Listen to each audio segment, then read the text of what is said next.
welcome back to Course of Action. And my guest today is a retired federal law enforcement officer, a former deputy sheriff, former Navy corpsman, hospital corpsman, and the author of a new book that's coming out here in 2023 called A Higher Calling, a Biblical Guide to First Responders, Military, and Veterans.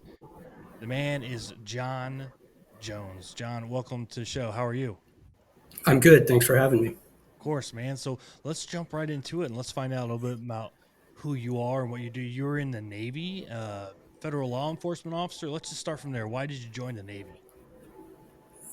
Um, I come from a military background. My uncle did 27 years in the Navy. My dad was a Marine. My grandparents, both my grandfathers, fought in World War II. Okay. It's just something. Um, why the Navy specifically? Um, because travel the world. I'm from Southern California originally. I grew up by um, two Navy bases: the CB base out there, Port Hueneme, and then the Air Station Point Magoo. Yep. Um, so it seemed like the thing to do. I was actually in a program in high school for youth wanting to go into the military, a program called Sea Cadets. Okay. And it got me familiar with the Navy. It was specifically for the Navy, but they did stuff with the Marines and stuff as well. Um, but I saw a bunch of different stuff that the Navy had to offer, so and that's why. So big Navy kind of presence and influence on you. Yes, yeah. Well, my dad wanted me to go Marine, but you know how that is, Marines. Yeah. Actually, I'm what sure was there's a lot of pressure there, having a lot of Marines and family to go Marines. And then how was the news like when you dropped it on him that you were going to go Navy? actually he that's what I was gonna say is he was okay. I mean, because I had talked about Marines as well, um, but when I came back from MEPS and he asked me what job I got after MEPS, and I said corpsman, he just kind of smiled and said, "Okay, well, you might make it yet," meaning going with the Marine Corps, which is what I ended up doing. I So, worked with some corpsmen, not super close, but in San Antonio. We're at a joint medical campus down there, and I worked alongside some corpsmen down there. And some of the smartest people I ever met in my time in the military were corpsmen, and what they knew and what they could do was just astonishing. And I was just super impressed by what all they knew and their abilities. And I thought, man, I bet you guys are absolutely lifesavers and handy in combat because they blew me away with what they knew. yeah, it was a great experience, great job, great people, and you were in the medical field in the Air Force. Yeah, I worked in Yeah. logistics, so Oh, okay. specifically for medical. So I did a lot of the inventory and all that Okay. wartime stuff. We deployed a lot of medical supplies over to the theater, to support those theater hospitals. So yeah, I did a lot of that, and then I did a joint assignment down in San Antonio with the Army and the Okay. Navy at the medical campus, training the future soldiers and sailors and airmen. Right. So that was cool, and it was eye opening to get to know the other services in a more intimate manner because I knew them, but I hadn't worked hand in hand with them daily. So getting to know the nuances and the differences and the language barriers and kind of coming together was really really cool. So I gained a different level Yeah. of respect for the fellow branches because of that. Yeah. Yeah. Me as well. I did. That was one of the things that the corpsman field did. Is it? Like I said, I went Fleet Marine Force, so I went with Marines. Um, did that, but I also worked with some Air Force people. Not a lot of Army people, but the Army people I knew were were pretty solid as well. But it opens you up. You're not insular to just your branch of service. Yeah, So yeah, absolutely. So how long were you in the Navy? just under 7 years. Okay. Yeah, about. Uh, I ended up getting med boarded. Yeah, So me too. yeah. I did So 12 years and they metaboarded me, and I kind of fought it, and then they medically retired me. Um, because it was some things that they screwed up, like my shoulder. They really screwed up my shoulder and Yeah. didn't, give it the attention that it needed. And it was documented in there. And I eventually fought it. And I got a military lawyer who was like, "Dude, this is money. This is a layup, man." Yeah. So we fought it, and I won. And I'm pretty thankful for that. But yeah, I did 12 years, and I got caught up in the med board process. Yeah. So you know how it goes. I was Man, planning on doing the full 20, but yep, you do. you know at the time, parents, they're always rooting for you, right? You always hear, you know, there's going to be something better for you out there. At the time, you don't believe it, but now looking back on it, almost 30 years later, you know, there was something better. Yeah, I did. I initially was just doing the first enlistment. I was going to get my education. I was going to get out, and that was under the Obama administration, and the Mm. economy just wasn't what I thought it would be. And what I'd be making with a bachelor's degree, entry level job on the outside, was not nearly as much as E4 pay active duty with housing and allowances and the Right, tax benefits and all that. I said, I can't do this. I couldn't go outside and build a house or buy a house and do what I'm doing now. I'm not right, going to make the same money. I mean, you just can't put a price tag on that, housing allowance you get every month. And people just, I tell people that all the time when they're thinking about getting out. I say, listen, don't look at just the numbers. Look at what the numbers represent, because nobody is out there giving you a housing allowance. right, Nobody. Some right, people, there's some benefits. There's some sweet benefits for a lot of different companies. I would say there's such a small, minute fraction of them that are actually giving you anything towards your mortgage. right, So that is huge. Rent or mortgage, that's a right, massive thing. So just right.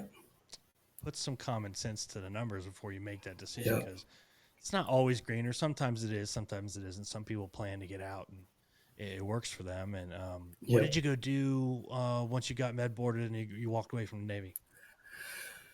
So I ended up the first real job I had. So I mean, I worked in a gym for a while and stuff like that while I was trying to get on my feet. But the first real job I had, I got hired on as a corrections officer, and that was for that county. So even though I'm from Southern California, I had gotten married in the military and had two kids, and then divorced in the military. My ex-wife's from Omaha.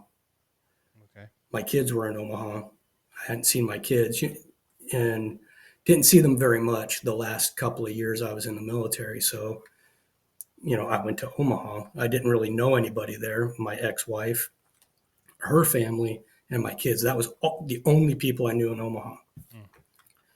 Mm. But I got hired on with the corrections, which was civilian in Omaha, but quickly got hired into the deputy sheriff position. So within about 5 months of being separated, I was in the academy for deputy sheriff. And then So how long did you do that for? I did that for a little over 5 years. Same thing. It was great. Really good. Great job. So anybody who might be listening that's in the military and thinking about law enforcement is a great career path to look into. Um, Not just financially benefits wise, but just it's that sense of helping again, that sense of doing something important that you get in the military. A You purpose. you find that purpose on that's on the outside. Law enforcement, firefighting, EMT, anything like that, any of those first responder fields, I would recommend doing something like that. Um, and the job was great. I was doing really good. I had remarried, um, and at that time decided to go to pursue a master's degree. So left the sheriff's department to pursue a master's degree. Was using the GI Bill. In that master's degree, I it was a master's of security management. I started realizing about homeland security issues, some terrorism, counterterrorism issues, so stuff that I had a little bit of in the military, but I was never in that field. I just Mm-hmm. it so when I was with the Marines, the first unit I was with was a stay platoon, so sniper platoon. So they did a lot of intelligence gathering and that kind of stuff, and I learned a little bit, but I wasn't a sniper. That wasn't Sure. my job. My job was to take care of them. So what little I exposure I had was just more my interest in trying to be a good team member, Mm-hmm. not a formal role of learning. Whereas this was formal learning in those processes. Yeah. So it that ultimately led into pursuing the federal law enforcement. Okay. So So you wound up getting your master's degree in security management. I did, yes. Okay, and then you went to And where'd you work for federal law enforcement? um, I was an air marshal, Oh, so a okay. federal air marshal. Yeah. Okay. And then you did that for So the rest of your career? right, until just now when I'm retiring now. So Nice. Well, as of congratulations right on now, the. I'm in the process of retiring. Well, thank you. Yeah, that's awesome, Um, man. That's got to be yeah. a kind of a bittersweet feeling to finally say, okay, I'm done. I'm hanging it up, but at the same time, that we were just talking about, sense of purpose, and what do you do now? What are your thoughts on retirement? Um, well, initially it's great, but mine again is a medical retirement. So had some medical issues not associated with the military Hmm. med board. Some physiological issues from flying so much Oh yeah. developed, and yeah, because fly a lot. You're constantly in that pressurized cabin. It takes a toll on your body. Oh, I'm sure it does. I can't imagine the what the crews and air marshals and all that go through. Yeah, They make it sound like in the movies in Hollywood. They make it sound like, oh, I'm going to go be a flight attendant for a few years. I'm going to travel the world and all that. And yeah, it sounds great, but I mean, living on an airplane doesn't sound that awesome. And I'm sure the demands of flying like that are hard. I mean, I've known a lot of pilots in the Air Force, and those guys, they put in the work. That's for sure. It's not easy yeah, flying. Um, it sounds like sitting behind a joystick. Is not that hard, but it's actually quite demanding. They have to be mentally and physically on point all the time. yeah. Um, and I can't imagine what flying like that. I mean, how many hours a week did you work? So it was more. We would work um, 5 days a week, sometimes six, sometimes so it would all depend on where you were because we would fly domestic and international. Ooh, So I mean, you can be going east, you can be going and then come home, spend a night, and then go west. I mean, there's can't really get into a lot of the scheduling and how sure. they do that, but suffice it to say, you were there was so we were. I was just talking about this with some friends. There was 1 month specifically that I remember because so when I went to the academies for all this, my wife and kids stayed in Omaha while I was doing all of the training. And then I got my work schedule, and it was a couple of months before we were able to sell the house in Omaha and move to, um, we ended up in the Los Angeles area again, so close to my family, which actually worked out really well. But it took a couple of months, and the month my wife was able to finally get out to California, that month I spent 9 nights in my own bed with my wife Wow. for that month. So that should give you kind of an idea of the strain and stress Yeah. that you know that you go through in that field. Now I will say this: the job itself is phenomenal, the people are phenomenal. Some of the best people I've ever worked with. We do have one of the highest percentage, per capita percentage of veterans in federal law enforcement is in that particular um, agency. Okay. So it's a And lot like being back in the military. okay, yeah, back into that brotherhood, kind of in that That culture right, again. and that back and forth, that Yeah. camaraderie plus the ribbing and all that stuff. It was very similar to being in the military, which was great. So I'm assuming that, and correct me if I'm wrong, I'm assuming that as an air marshal, things are good as long as when there's no trouble on the plane.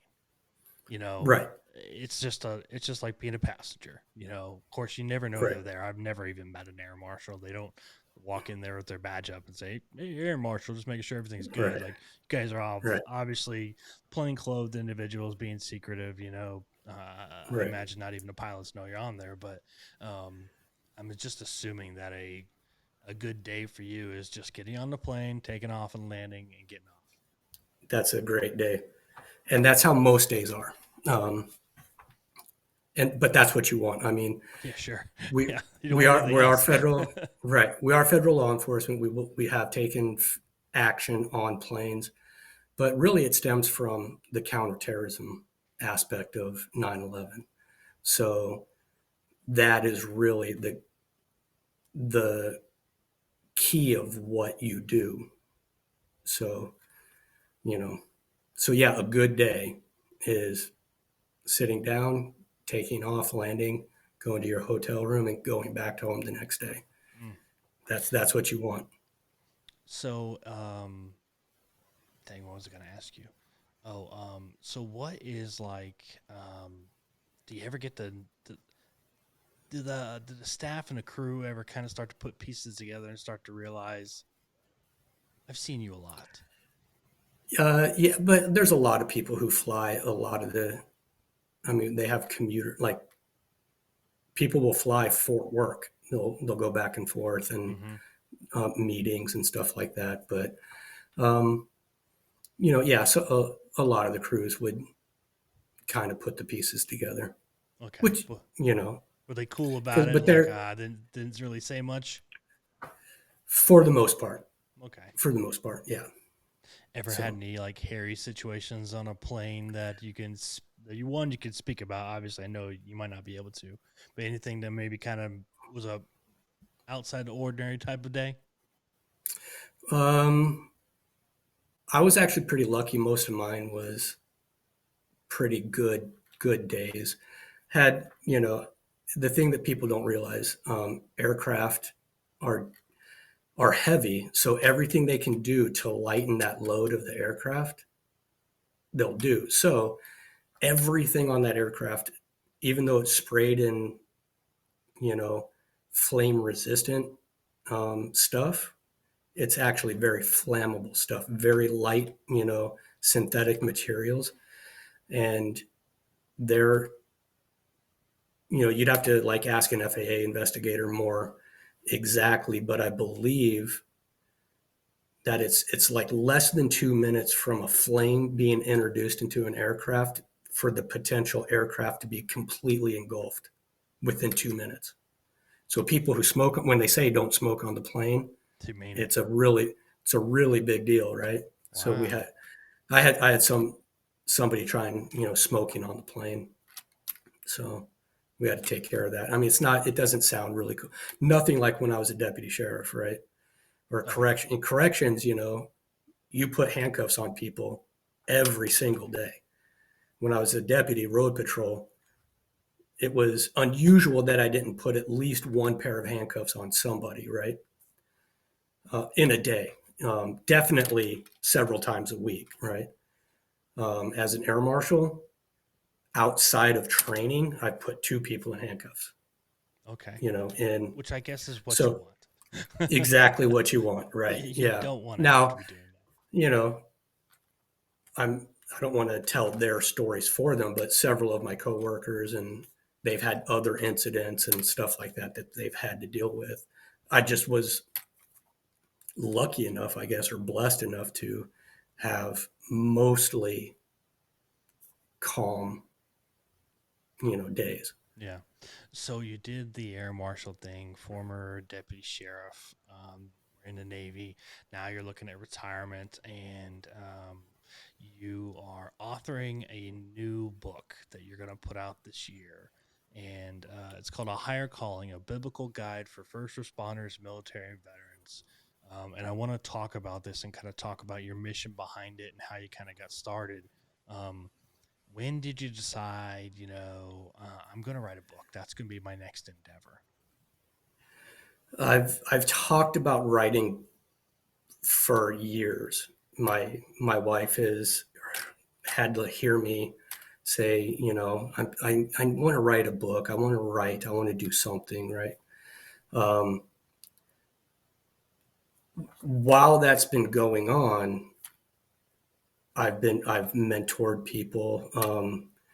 So when I would be home and able to attend church, we would mentor. We have 6 kids, so we would, help with all the things that, raising 6 kids, the clubs and Mm-hmm. sports and everything that they're involved in. And I would help people. I would, um, like one of my daughters was a police explorer in high school, and several of her explorer friends were looking at going in the military. So I would mentor them and talk to them about the military and law enforcement and stuff like that. So for years, my wife was really kind of saying, "Hey, you keep talking about wanting to write a book, so why don't you like helping people? So why don't you write a book about, you know, what you know, um, military, law enforcement, and you know how that the things that you do and have to do in these fields don't necessarily make it so that um, basically you can be a Christian, you can believe in God and want to serve God, but still have to harm people or still have to be involved in violent encounters, Mm-hmm. and it's okay. So that's really where the onus of this particular book came from. So when did kind of like that certified feeling? Because when I wrote my leadership book, I kind of had that certified feeling come across me where I was like, okay, this is it. I know what I'm doing because I wrote my book. I think I wrote like 60,000 words and then I scrapped like Wow. 35,000 of it. And I just said, this is Yeah. crap. I went back and just redid it. And then I kind of had that epiphany about halfway through the second draft where I was like, okay, now I got the vision. I see the purpose. I see it all. It really kind of came together. When was that moment for you? And what was it like when you realized, okay, this is how I'm going to do the book? So one of the things that I talk about in the book is um, a, a couple of other professing Christians within the Air Marshals um, started a group, an email group outside of work. It's not through the government email or anything, but just kind of as a like a small group, kind of for people to kind of encourage if somebody's going through something, they can say, "Hey, I got this going on." Um, After that started, within about 7 months, it started with about 3 or 4 guys. Within about 7 months, it was like almost 90 people. Within a year, it was over 100 at one point, which for such a small agency, that's pretty significant. Um, so I reached out to a couple of the guys. One guy was actually an ordained pastor before he became an air marshal. Talked to a couple of the guys and said, "Hey, been thinking about writing a book. This is kind of what I'm looking at. Um, what do you think? One, of the idea, and two, what do you think really needs to be put in here?" So I got a couple of good ideas that I hadn't thought about. So then I got it. Same thing with you though. I would write things and this is junk, Mm-hmm. scrap it, start over. Um, so that's when I went to them and said, hey, I'm trying to do this. What should I look at? Here's what I originally think should be in here. And they gave some good pointers. Maybe add this, maybe do that. So I outlined it and just started going based off of the outline, writing down. And once I had the outline and had a framework to work off of, I ended up having probably the first 15,000 words in like 3 days. So Wow. I was like, yeah, okay. Now I know what I'm doing, what I need to do, Mm-hmm. and where to go from here. So, So, in a nutshell, what is a higher calling kind of about? You said it's kind of coping with, some of the violence and some of the acts of being in the military, and kind of doing what you have to do associated with, the job, protecting freedom, and kind of associating that. all But right. what is it kind of like? What is the overall? What is it a little bit more about other than just that? So it goes into specific things. So it's not, so I've looked, there's some law enforcement and military specific, like devotionals, where you read this verse on this day and this is this will help you with this. Okay. That's not really what it is. It's more dealing with what what is law enforcement and military. You're training. You're not just training, handcuffing or that kind of, you're doing physical fitness. You're doing um, firearms training. You're training to potentially end somebody's life, Right. and you're doing, but training is important because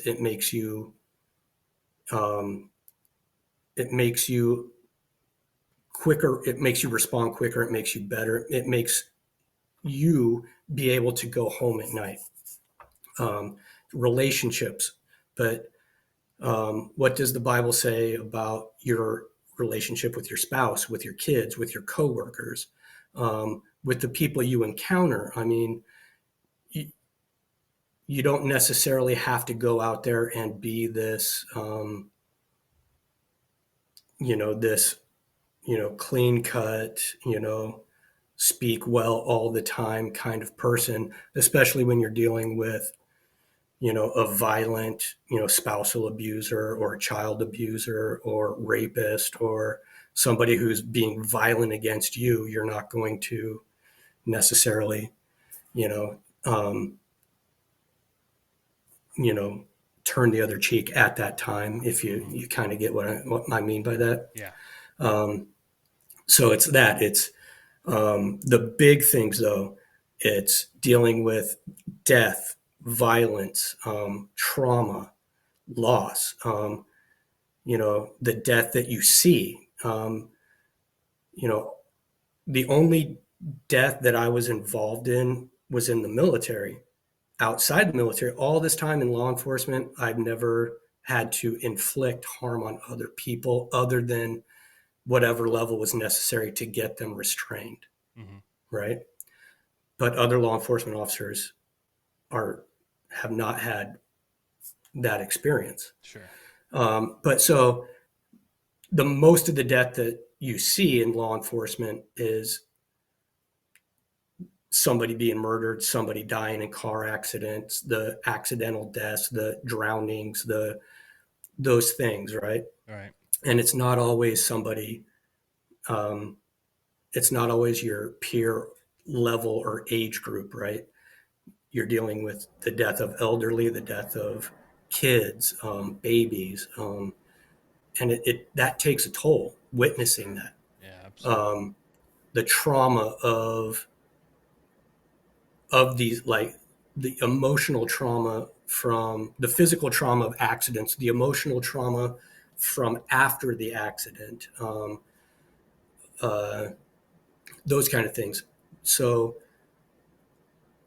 all of these things, training, the death, how can you make an impact in your career field and still be effective in your career field, right? Hmm.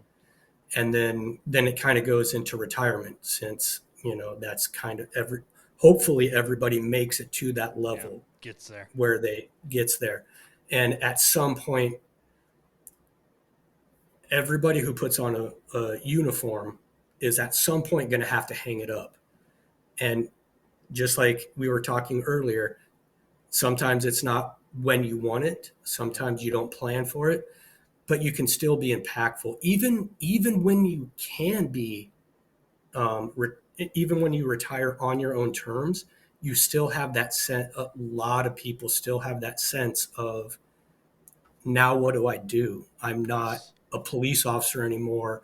I'm not a soldier anymore. I'm not a you know paramedic anymore, right? Well, you could still be effective in retirement. Just because you're not actively putting on that uniform doesn't mean that your skills are worthless. It doesn't mean that you're worthless. There's all kinds of things that you can get into. But the higher calling is, it's directed obviously towards um, Christians, people of faith. And what specifically does the Bible say towards these certain things, each of these individual events and experiences that you have throughout your career? Because a lot of them run counter to what a lot of people think Christians are supposed to act like.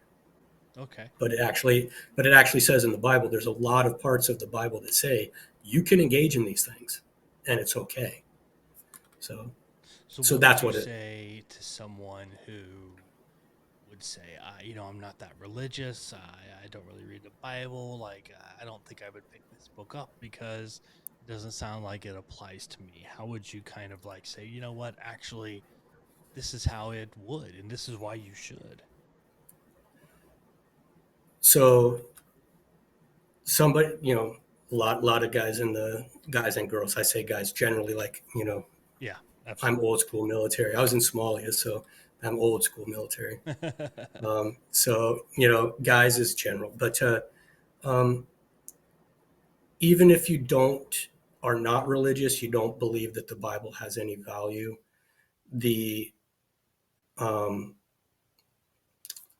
the uh, underlying, not precepts, but like the underlying um, value of what the verses say can still resonate. And um, what the book talks about, and it is how it's focused to help guide you through these bad experiences that you've had, that is still valuable, right?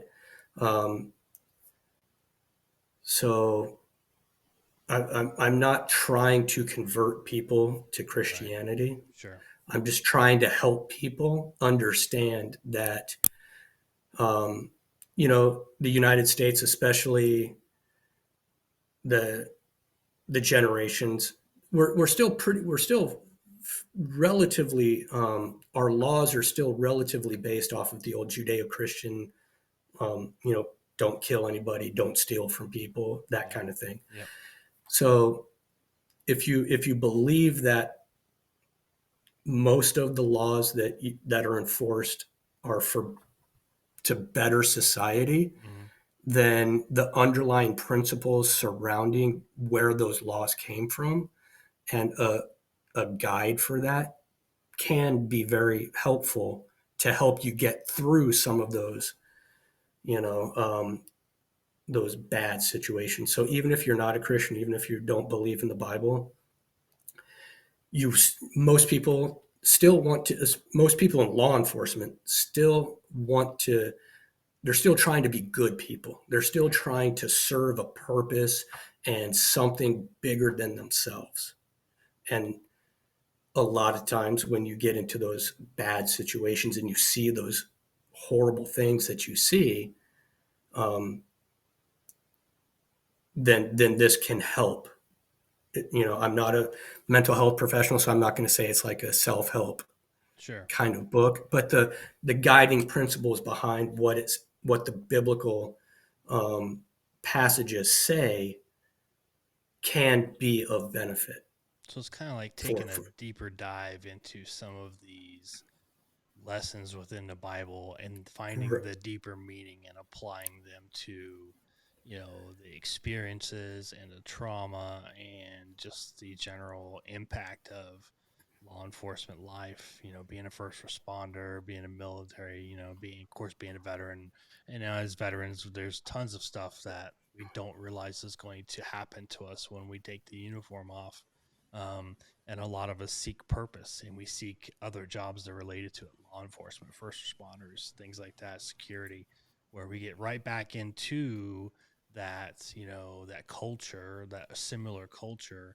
And so for anybody out there who might be going, I hear the words a biblical guide and I immediately turn myself off. Well, I caution you, and I haven't read the book, so I don't know. But I caution you on just waving something off before you read into it. And like what John is saying, there's a lot of deeper lessons and deeper meaning within the biblical passages. And I grew up in a Methodist home.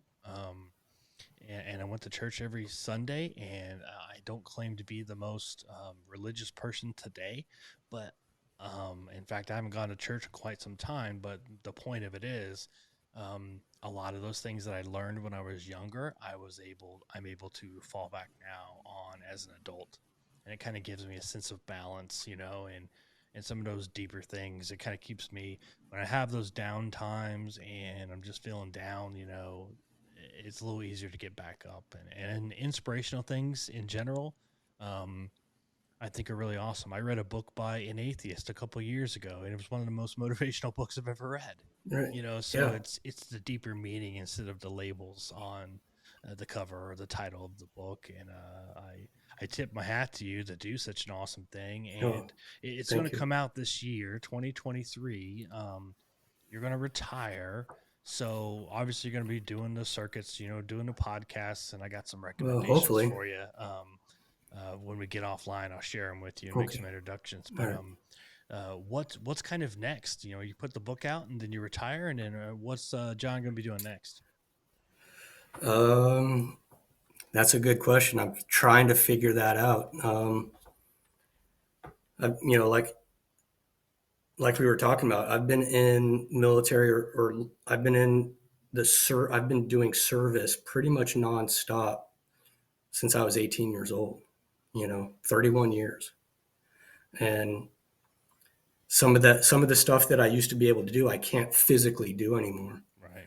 So I mean, I don't know. Other than the book comes out, it's scheduled for release sometime in late spring. It's through Touchpoint Press, their website. Um, but as far as who knows? I mean, I don't know what I want to do now. Um, I kind of want to just kind of relax. It's kind of I'd nice say being able to be home and yeah. sleeping in the same bed every night. After 31 years, I would say you probably deserve to relax a bit. And Oh, I maybe appreciate that. figuring it out and making that decision, immediately, obviously, is one that you don't necessarily, need to do. And you could take some time to kick your feet up and enjoy being an author, because it certainly is a sweet moment when you get that box of books in and you open it up and you see your name in the cover for the very first time and realize, I've done something. And then sharing your words with the world, whether it's fiction or nonfiction, and motivational or storytelling is an achievement that not a lot of people do. A lot of people talk about doing it. Yeah, Very few start doing it, and even fewer see it through to the end. Which is kind of a shame, because in today's world where you can self-publish very easily by just going to Amazon and setting up an account, um, and finding an editor and finding a graphic designer for cheap, it's a shame that some people don't tell their stories as much as they could. But it is also a big endeavor that you should definitely be proud of, and I'll be curious to uh, see the cover once you finally get it and a release date yeah, and I all appreciate it. that. So I am actually writing a second one now. Awesome. So yeah, so again, my wife's my big motivation, and she's like, you gotta keep going. There's more that you can talk about. So Sure. we'll see how that goes. See how that goes. See how this first book goes, and um, I appreciate all those kind words. Sure. I, Yeah. I'm looking forward to it. What's the second one about? Can you tease us with that a little bit? So it's going to be more directly, not so much biblically based. It'll be some verse based, but it's going to be training. You know, so what makes you uh, not dangerous, but what makes you competent? Being physically fit, being uh, skilled and martially skilled, and I'm not just talking about martial arts. I mean Mm-hmm. that's part of it, but shooting, um, medical is a big thing that a lot of people don't necessarily think is important, but Mm-hmm. you'll say, most people in the military and law enforcement save more lives with a tourniquet or pressure dressing than they do with their firearm. Sure. So train the firearm, but train the medical as well. Tourniquet's one of the easiest things that you know Oh yeah, especially now because doesn't you take get those long to learn tourniquets how. that just wrap on and then you just crank them down. Like I Crank them have down. those in my truck, in my go bag, Yep. when I carry, I have it right there Yep. next to my firearm. Like, yeah, I agree. Like I make it in my truck. It sounds crazy, It sounds No, like I don't think it's crazy at all. I think it's. that's what I'm trying to that. So in the first book trying to shift mindset into, Hmm. you don't have to separate out necessarily the two things, being a Christian and being a first responder or in the military. And the second one is kind of the same thing. You don't The mindset of being prepared to be the best version of yourself, I guess. So we're looking at, you know, your spiritual side. Everybody has a spiritual side, whether you believe the same thing that I believe or not. We still all have a spiritual side. Um, so develop that. Develop your relationships with your family, with your friends, with um, your sphere of influence at work. Um, Fiscal, you got to start getting your finances under control. Yes. And then there was one other that I can't think of right now. So it's going to be like just kind of Yeah, more all sections the and different aspects of life and how they work together and how right, you can kind of be a better you. right. Love it. So So, um, thanks for coming on, man. I'm really looking forward to reading the book and kind of helping you spread the word. But before I let you go, it's going to come out this spring of 2023. You don't necessarily have the release date yet, but where can people go to follow you so that they can find more about you and they can be some of the first to find out about the release and the release date? I'm on Instagram and Facebook. Instagram is John Benjamin Jones author, just my name, an author, and then Facebook is John Benjamin Jones without the author, and then the publisher is Touchpoint Press, so touchpointpress.com, and they could reach out there if they want to look into maybe pre-ordering. Go to the editor publishers page and send an inquiry about that. Okay. Well, thanks, man. I appreciate you being on today. We're gonna stay in touch, and we're gonna see how this book comes out. And I wish you the best of luck, man. I think it's awesome what you're doing. Congratulations on retirement, and I know you're gonna do big things in this next endeavor. And I bet the book's gonna just absolutely crush it. I appreciate that, sir. Thank you.